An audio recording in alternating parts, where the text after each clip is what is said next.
Hello everyone, welcome back to my channel happy moments. तो पिछले part में हम लोग देखे थे जान उस बच्ची को लेके जोई के साथ ईवो से मिलने ईवो के ऑफिस जाने लगता है। तो आज का पार्ट हम लोग शुरू करें। ओके जान, मेरी बात सुनो। एक्चुअली में हेड अल्फा सर्वेंट के लिए एकदम भी रेस्पेक्टफुल नहीं है। वो जो भी कुछ बोले तुम अपने दिल पे मत लेना। जोई बोलने लगी। नहीं, तुम चिंता मत करो, साउजन ने जोई को आंसर दिया। तभी वो लोग हेड अल्फा के ऑफिस के बिग डोर के सामने खड़ा हुआ। जोई ने डोर पे नॉक किया और अंदर से आवाज आया, कम इन। रूम के अंदर से आते हुए वो वॉइस को सुनते ही जान सोचने लगा, पता नहीं क्यों ये वॉइस को सुनते ही मैं बहुत ज़्यादा नर्वस हो जाता हूँ। शायद ये एक पावरफुल अल्फा है, इसलिए शायद ऐसा ही होगा। इधर ईवो सोचने लगा, मैं जब से अपने ऑफिस में आया हूँ मैं अपना काम कर रहा हूँ, कुछ पेपर वर्क कर रहा हूँ, लेकिन पता नहीं क्यों मैं अपने काम पे फोकस ही नहीं कर पा रहा हूँ। मेरे दिमाग में सिर्फ वो सर्वेंट घूम रहा है जब से मैं उसे दिखा हूँ।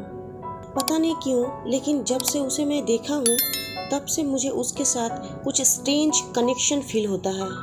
ये बहुत ज़्यादा अजीब है। वो एक जस्ट यूजलेस सर्वेंट है। हाँ, यूजलेस। और वो उतना ब्यूटीफुल भी नहीं है। ये एक झूठ है, मेरा उल्फ ने कहा। Set up. मैं अपने उल्फ को बोला माइंड लिंक में और लिंक को डिस्कनेक्टेड कर दिया उससे। लेकिन इस मामले में वो सही है। ये एक सच में झूठ बात था। मैं अपनी पूरे ज़िंदगी में एक भी इंसान को इतना खूबसूरत नहीं देखा जितना कि वो है। और तभी मैं अपने डोर पे नॉक का आवाज़ सुना। मुझे उसका स्मेल मिल गया था, लेकिन मुझे ये भी समझ में आ गया था उसके साथ कोई और भी है। मैंने कहा कम इन, और जोई रूम के अंदर आई। उसके साथ जान भी था, लेकिन जान एक पैक के बच्ची को अपने गोद में लिया हुआ था। क्या हुआ है? मैंने पूछा। वेल सर, ये बात अगर जान आपको एक्सप्लेन करे तो अच्छा होगा, जोई ने बोली। फाइन, तो तुम जा सकते हो, मैं ये बात कहा। लेकिन ये सुन के जोई थोड़ा सा शॉक हो गई। ओह ओके, ये बोलते हुए जोई जान के शोल्डर को थपथपाई, जो देख के मुझे थोड़ा गुस्सा आया। गो नाउ, मैं कोल्ड वॉइस में चिल्लाया, और जो सुन के वो छोटी सी बच्ची थोड़ा डर गई। जोई रूम से निकलते ही जान उस बच्ची की तरफ देखने लगा। डरो मत प्रिंसेस, वो हम लोगों को हेल्प करेंगे, जान ने मोस्ट जेंटल वॉइस में कहा। और जो सुनते ही वो लिटिल गर्ल रिलैक्स फील करने लगी। सो तुम एक्सप्लेन करोगे क्या हुआ है? तुम अपने काम के फर्स्ट दिन ही कुछ गड़बड़ कर दिए हो? ईवो ने पूछा छोटा सा स्निक करते हुए। ओह अल्फा, मैंने कुछ नहीं किया। मैं तो किचन के सामने बेंच पे बैठा हुआ था, तब मैं किसी के रोने का आवाज़ सुना और तब मैं देखने लगा कौन है, तो मैं ये ब्यूटीफुल बेबी को पाया। जान ये कहते हुए उस बच्ची के चेहरा दिखाने लगा, लेकिन वो बच्ची थोड़ा स्टाबन थी, इसलिए ईवो उसका हाफ चेहरा ही देख पा रहा था। वेल लिटिल गर्ल, तुम मुझे बताओ क्या हुआ है और कैसे तुम खो गए हो? ईवो सेम कोल्ड वॉइस में पूछा, और जो सुन के वो लिटिल गर्ल अपना सर ना में हिलाई। वेल क्यूटी पाई, तुम्हें उन्हें सब कुछ बताना चाहिए, तभी तो वो हम लोगों को हेल्प कर पाएंगे। तुम्हें ऐसे शर्माने की कोई ज़रूरत नहीं है, जान ने वो छोटी बच्ची से कहा। सिट डाउन सर्वेंट, ईवो ने कहा जान से। और जान ये सुन के सोचने लगा, सिट डाउन सर्वेंट? पता नहीं क्यों ये सुन के मुझे थोड़ा सा हर्ट हो रहा है। लेकिन जान ने कुछ भी नहीं बोला और उस बच्ची को गोद में लेके बैठ गया। वो छोटी लड़की अल्फा की तरफ देख के कहने लगी, मैं अपने पेरेंट्स के साथ थी और मेरे पेरेंट्स एक अंकल के साथ बात कर रहे थे। मुझे पता नहीं वो कौन है, लेकिन मैं थोड़ा बोर होने लगी थी, तो इसलिए मैं इधर उधर थोड़ा घूम के देखने लगी और मैं कुछ देर बाद अपने आप को गार्डन में पाया। ये बोलते हुए वो छोटी सी बच्ची रोने लगी। It's okay baby, it's okay, सब कुछ ठीक है, रोते नहीं बेबी। ये बोलते हुए जान उस छोटी सी बच्ची के बैक को रब करने लगा। तुम चाहते हो मैं तुम्हारे बैक को ऐसे रब करते रहूं? जान ने उस छोटी बच्ची से पूछा, और आंसर में वो बच्ची अपना सर हाँ में हिलाई। वो गार्डन में जाने के बाद वो मुझे बताई उसके पीछे कुछ डॉग पड़ गए थे और वो डॉग से बचने के लिए भागने लगी और पेड़ के पीछे जाके छुप गई और भागने के वजह से वो अपने पैर में भी चोट लगा ली है। जान अपना सर झुकाते हुए सब कुछ एक्सप्लेन किया अल्फा से, उस बच्ची के बैग को रब करते हुए। ये सच बात है? ईवो ने पूछा और वो लड़की जवाब दी, यस। ये सुन के ईवो सोचने लगा और जान ये पूरा भूल गया था कि उस बच्ची के पैर में चोट भी लगा था। सर, मैं क्या उसके घाव को ट्रीट कर सकता हूँ? जान ईवो से पूछा और उसके तरफ देखने लगा उसका आंसर जानने के लिए, लेकिन वो देखा ईवो पहले से ही उसके तरफ देख रहा है। इधर ईवो सोच रहा था, ये सच में बच्चों का ख्याल अच्छे से रखना जानता है, इवन इसे पता भी नहीं है ये। मैं कुछ सोच ही रहा था, तभी वो पूछ लिया, बच्ची के घाव को क्या वो ट्रीट कर सकता है? तो मैं भी अपना सर हिला के हाँ कहा और वो जहाँ पे बैठा हुआ था वहीं पे उस बच्ची को खड़ा किया और अपने नी में बैठ के उस बच्ची के घाव को ट्रीट करने लगा। जान पहले कॉटन में थोड़ा अल्कोहल रब करके बच्ची के घाव को साफ करने लगा और इससे वो बच्ची थोड़ा डर गई। डरो मत बेबी, इसमें बहुत ज़्यादा दर्द नहीं होगा, मैं प्रॉमिस करता हूँ। जान ये कहते हुए उस बच्चे के घाव को केयरफुली क्लीन किया, उसके बाद उसके ऊपर क्रीम लगाया और फिर बैंडेड लगा दिया और फिर पूछने लगा, देखो हो गया, तुम्हें बहुत ज़्यादा दर्द हुआ? नहीं, ये एकदम भी पेनफुल नहीं था। तुम ऑसम हो मेरे हैंडसम हीरो, वो छोटी बच्ची कहने लगी।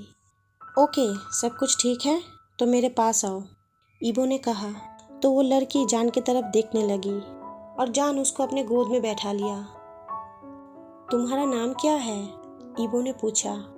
तो वो लड़की बोली, मेरा नाम जो जैस्मीन है। वाह, ब्यूटीफुल नेम। तुम कितने साल के हो? ईवो ने फिर से ये पूछा और वो छोटी लड़की अपना हाथ उठा के अपना 5 उंगली दिखाई। वाह, तुम ऑलरेडी 5 साल के हो? ऑसम, तुम तो अभी बिग गर्ल हो। तो एकदम चिंता मत करो, मैं और सावजान तुम्हारे पेरेंट्स को ढूंढने में मदद करूँगा। ईवो ये कहते हुए जान की तरफ देखा। जान भी अपने फेस पे एक ब्यूटीफुल स्माइल के साथ सर हिला के हाँ बोला और जान के फेस पे वो स्माइल देख के ईवो के दिल में कुछ होने लगा।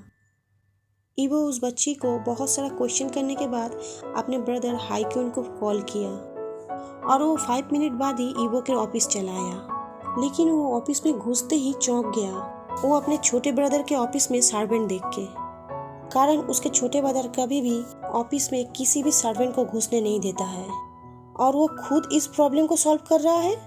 फिर वो सोचने लगा, लेकिन ये मानना पड़ेगा, ये ओमेगा सच में बहुत खूबसूरत है, बहुत ज़्यादा ब्यूटीफुल। ब्रदर, ईवो ने कहा। ओह या ईवो, तुम मुझे क्यों कॉल किए थे? हाईक्यून फाइनली ईवो की तरफ देखते हुए पूछा। वेल, आप अगर उस सर्वेंट की तरफ से नज़र हटा के मेरे तरफ देखेंगे तब ना मैं कुछ बोलूँ, ईवो ने अपने ब्रदर से कहा।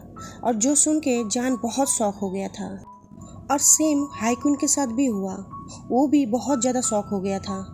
उसे विश्वास ही नहीं हो रहा था वो अपने छोटे भाई के मुंह से जेलस भरी बातें सुन रहा है। तो वो जो सुना है वो सच है या नहीं ये जानने के लिए वो टेस्ट करना चाहा।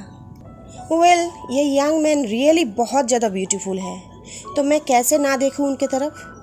हाईक्यून ईवो से पूछा और जो सुन के ईवो सोचने लगा, मुझे पता नहीं क्यों, लेकिन जब से ब्रदर ने ये सब कहा और जिस तरह से वो देख रहे थे मेरे जान, वेट, मेरे? वो मेरा नहीं है। एनीवे, जिस तरह से ब्रदर ने जान की तरफ देखा और जान ब्लश करने लगा, तब से मैं ये अजीब फील करने लगा, कुछ गुस्सा और जेलसी। चलिए काम का बात करते हैं। ब्रदर, आप लाल टपकाना बंद करेंगे? ईवो अपने ब्रदर से कहा, लेकिन ईवो को विश्वास ही नहीं हो रहा था कि वो अपने भाई से ऐसे बात किया। वेल, मैं जो सच है वो ही सिर्फ बताया। एनीवे, प्रॉब्लम क्या है ये बताओ? हाईक्यून ईवो से पूछा। वेल, ये सर्वेंट यहाँ पे आया है इस खोए हुए बच्ची को लेके। मैं चाहता हूँ आप इसके पेरेंट्स को ढूंढें। इसका नाम चौ जैस्मीन है और जो भी कीजिएगा थोड़ा क्विक कीजिएगा क्योंकि मेरे पास बहुत सारा काम है।